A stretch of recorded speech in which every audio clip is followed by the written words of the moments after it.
HPV পুরো অর্থটা হচ্ছে হিউম্যান প্যাপিলোমা ভাইরাস।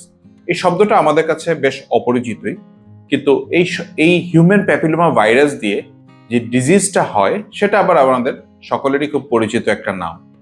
সেটা হচ্ছে আর কিছুই নয়, আচিল। যেটা হয় হচ্ছে হিউম্যান প্যাপিলোমা ভাইরাস নামক এক ধরনের ভাইরাস দিয়ে। এই আচিলটাকে আমরা খুব তুচ্ছ তাচ্ছিল্য করি, ভাবি যে আচিল হয়েছে, হয়তো কিছু একটা দিব, চলে যাবে, কেটে ফেলবো, পড়ে যাবে, কিংবা হোমিওপ্যাথিক ওষুধ খাবো, এটা বোধহয় শেষ হয়ে যাবে।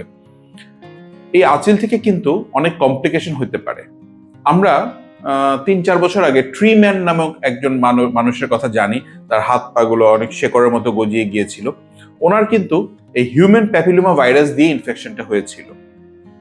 উনি দীর্ঘদিন চিকিৎসা না করাতে করাতে, বিভিন্ন অপচিকিৎসার শিকার হতে হতে হতে হতে আস্তে আস্তে আস্তে আস্তে ওনার এরকম বৃক্ষ মানবের রূপ ধারণ করেছিল।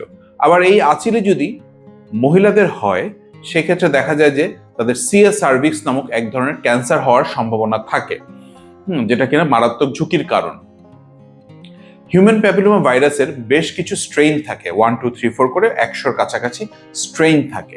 এক একটা এক এক জায়গায় ডিজিজ করে, কোনোটা সার্ভিক্সে, কোনোটা গলায় আচিল করে, কোনোটা বগলে আচিল করে, কিংবা কোনোটা মুখে আচিল তৈরি করে। তো এই আচিল দেখা মাত্রই আপনারা অবশ্যই একজন ত্বক বিশেষজ্ঞ কিংবা ডার্মাটোলজিস্টের কাছে যাবেন।